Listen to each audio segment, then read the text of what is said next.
Humans love to trick each other. We always have. From ancient Roman soldiers to medieval monks to your cousin at Thanksgiving, the prank has been a constant thread in human culture, one that reveals something surprisingly deep about who we are. Today, we're exploring the untold history of pranks, pranking, and the science behind why we're all hardwired for the gotcha moment. Let's start at the beginning. Pranks aren't modern, they're ancient. The oldest recorded prank dates back to around 1500 BCE in ancient Egypt, where a royal scribe documented a joke involving a servant and a fake snake made of leather. But even more fascinating, pranks appear in some of humanity's oldest stories. Greek mythology is packed with trickster gods like Hermes and Loki, figures who embodied the joy of outsmarting others. These weren't seen as villains, they were beloved characters. Why? Because the trick, the deception, the gotcha moment has always been fundamentally entertaining to us. Fast forward to medieval Europe, where pranks became so embedded in culture that they had royal sanction. Jesters and fools were professional pranksters employed by kings and nobles, and they were among the most intelligent people at court. Why? Because a good prank requires planning, timing, psychology, and an intimate understanding of your audience.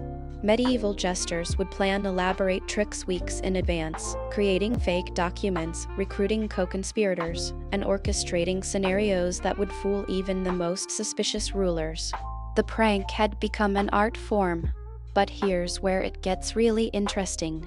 In 1582, France experienced what historians call the Great Prank Panic, a period when elaborate hoaxes became so common among the nobility that the king actually issued warnings.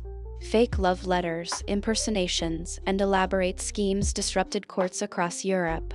People were pranking each other with such sophistication that society almost couldn't function. What does this tell us?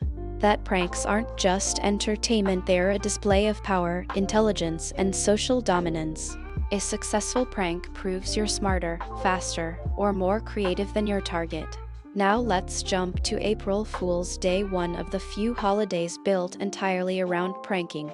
Its origins are debated, but the most compelling theory traces it back to 1564 France, when King Charles Roman IX switched from the Julian calendar to the Gregorian calendar.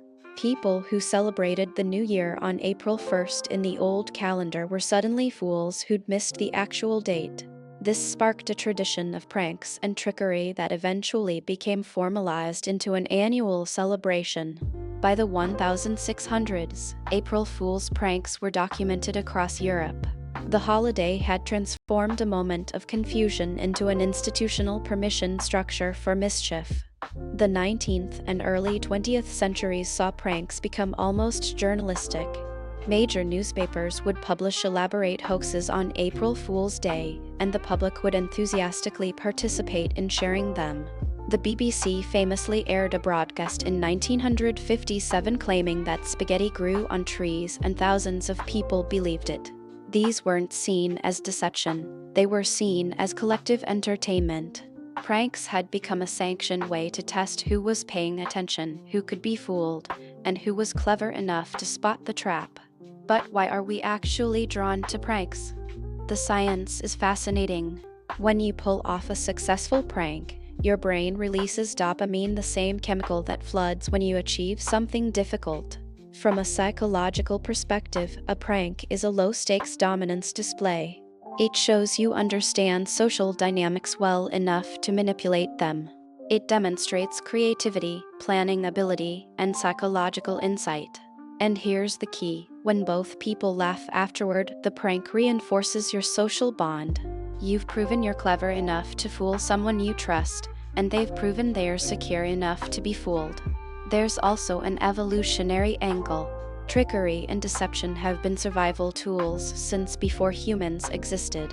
The ability to outsmart competitors, to read social situations, to know when someone's lying, these are crucial skills.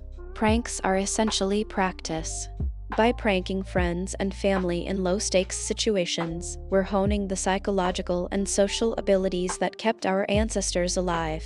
The gotcha moment isn't just fun, it's practice for reading people and manipulating social situations. That's why pranks appear in every culture, at every time period, across the entire span of human history. Today, pranks have evolved into internet culture. YouTube pranksters get millions of views. April Fool's Day hoaxes trend globally. Companies participate. Google famously announces fake products every April 1st. But something's shifted. Modern pranks often lack the mutual laughter element. When a prank is recorded, shared, and broadcast to strangers, the social contract changes. The original prank was about two people understanding each other well enough to play with reality together. Modern pranks are sometimes more about humiliation and performance. Yet the impulse remains unchanged. We're still drawn to the gotcha, still fascinated by the trick, still entertained by the moment when reality reveals itself to be different from what we thought. So what's the real story of pranks? They're not just jokes or entertainment, they're a mirror of human intelligence and social sophistication.